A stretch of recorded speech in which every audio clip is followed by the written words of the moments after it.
Yo, what's going on, guys? Your boy Vidi here, back on the Madden 16. Today I'm bringing you guys the next play out of the Empty Panther. So I broke down this formation. This is probably going to be one of the last plays out of this formation. So if you guys are interested in the other plays of the formation, go to the channel and check out the playlists for the Empty Panther. I also broke down a bunch of other formations in the Panthers offense playbook. Definitely check out the channel, go to the playlists, and all the playlists are named after the formations that I broke down. And today we are going to be breaking down a play that I really like, and there's a few different ways to run it. I'm having fun with all the ways that you could run this play, and it's called stick. The stick, there's two different ways to run it.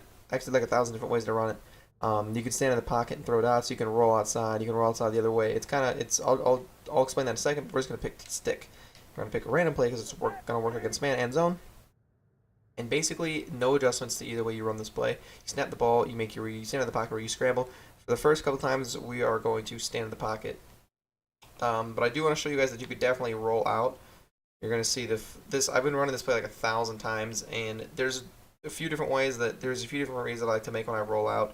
And this was one of the few times that I got to make this read, so I wanted to show you guys this just in case. You're going to see the leftmost slant is actually going to be wide open across the middle of the field, and I've only gotten that a few times, so I wanted to make sure I showed you guys that that happens sometimes in case I don't get that in the video or later on in the video, so I decided to start right there. That way I can show you guys the instant replay of it.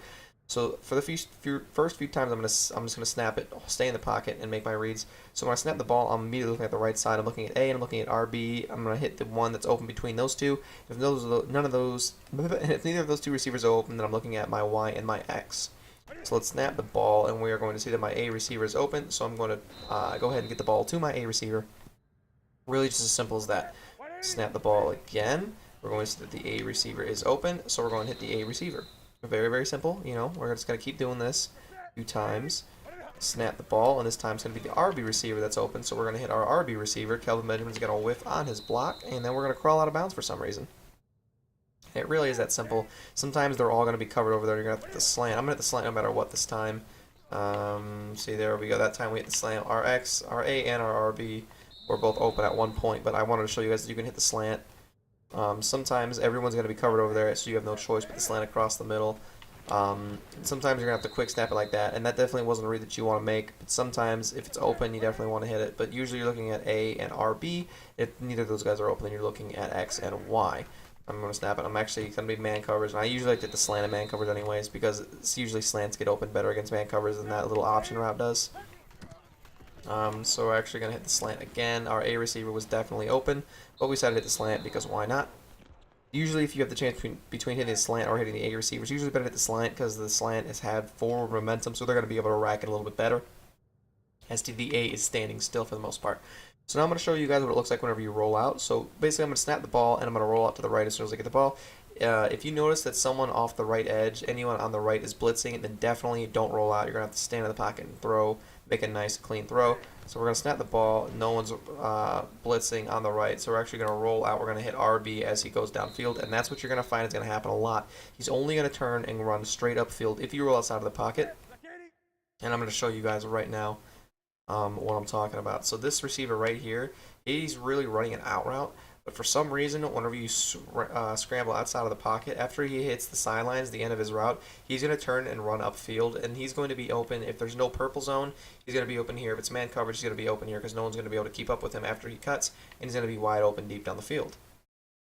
Now, if you are running this play and you don't scramble outside of the pocket, then this guy is going to not run up. He's going to run diagonally across the middle of the field like this. He's going to run this way, diagonally across the field, kind of like a slant. So he's only going to run straight up if you scramble outside of the pocket, which is important because that means if you don't scramble outside of the pocket, then he's either going to just stand still or run across the middle of the field, and he's going to be covered because if people are across the middle of the field, they're obviously going to cover him. So it's important that you guys know that he's only going to cut upfield. And this is goal line. This play is actually really, really good against goal line as well. We're going to hit our slant across the middle of the field.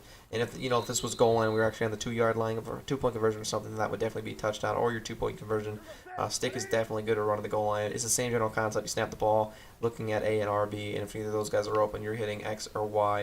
If people are coming out in like goal line defense and there's no blues, no deep blues, then the B is going to be open in the back right of the end zone. Just tie bullet past it, and you're good.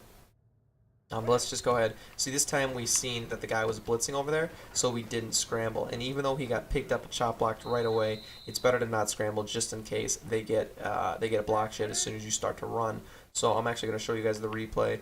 You're going to see that the linebacker on that outside is actually going to be blitzing. He gets blocked pretty well, but usually I don't like to run outside of the pocket if that linebacker's blitzing. It just works out for the better. And also if the defensive end is rushing around, if their move is to run around instead of running straight towards the quarterback, if they're looping around, that means they're in a QB contain, and you definitely don't want to run outside because they will block shit as soon as you get outside of the pocket, because that's just how this game works. So this is going to be goal line. We're just going to hit our A receiver, and he's going to come down with a catch. And, you know, I'm just showing you guys that this definitely works into goal line defense. So we're going to snap the ball, and so we're actually going to scramble outside of the pocket, and we're going to be able to hit RB as he turns upfield. And I really, really like how you can do that with this play. And sometimes when you scramble outside of the pocket, you're going to have to hit X or Y. It really just depends. This time he's going to blitz, but we're going to scramble outside of the pocket anyways, because I really want to... That time we got lucky and we actually had a nice throw on the run. But I'm trying to show you guys that that's why you don't want to scramble outside of the pocket whenever that person's blitzing, because sometimes they're just going to get a nice block shed. You're going to see he's going to shed the block very well. He's going to whiff his block. And we have our receivers open, but we don't have enough time to set our feet. You see our Y slant is open across the middle of the field. Our A is open over there. And then our RB receiver is streaking down the sidelines open, and we were fortunate enough to have a nice throw from Cam Newton, and that's going to be not a touchdown, but a nice pass. That's not always going to happen. Sometimes it's not going to be a nice pass. So that's why whenever you see that guy blitzing, it's best to just stay in the pocket. Right there, I was trying to hit my wide receiver, but unfortunately, I waited a little bit too long. I'm going to get hit before I can get the ball off. So this time I'm going to snap the ball, and it is going to be blitz all on the right. So that time, I just scrambled out a little bit. I was kind of just testing the waters with Cam Newton, but you really, if you see people blitzing a heavy blitz on the right side or the left side, whichever side you're trying to scramble to, you definitely don't want to run to that side. So that time it happened again, so we decided to stay in the pocket and we decided to throw the correct and make the correct read, which is what's going to have to happen. So this time he's going to get an outside release, but we're going to run anyways, and we're going to be fortunate enough to have a nice throw with Cam Newton. You can also definitely take off with your quarterback, and that's probably a situation where you should take off with your quarterback, because if you're already running, there's no reason to not. So this time right here, we probably could have turned upfield. We're definitely quicker than that guy. We probably had a chance to turn upfield with Cam Newton, and that's definitely a read. It's definitely a read. If you're running with your quarterback, there's no reason to not be able to take off with your quarterback. If you're not going to have enough time to set your feet, then it's usually better just to take off with the quarterback anyways, because, it's sometimes... See, that time, he got a weird outside release, so we just decided to hit the slant. I'm going to pause it, do the replay, and show you guys what I mean by they get an outside release. Because they usually, whenever they run to the outside the edge, that means they're going to they have a better chance of getting a block shed. So this guy is going to run directly to the outside instead of running in and attacking the quarterback, and he's going to have a better chance to block shed. See that? As soon as I left the pocket, he block sheds. And that's what you want to be careful of. That's why if I wouldn't have stopped and thrown and set my feet, he would have sacked me as soon as I got to that edge. As soon as I would have ran past this man, he would have sacked me. So that's why when you see that outside release, you really don't want to go past the hatch marks. If you start to scramble, you're going to have to try and stop yourself. Right there, we have our A receiver open.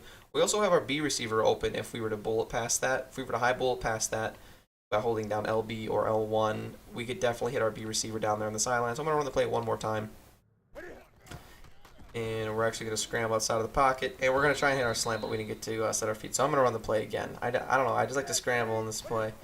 And that's how another time where the outside linebacker blitz. So we decided to stay in the pocket. That's exactly what we're going to do. And we're going to be able to make a nice throw over the middle of the field. And that's really going to be it for the video, guys. So if you guys like the video, give it a like, comment, and subscribe. Follow me on Twitter. It's going to be down in the description below as always.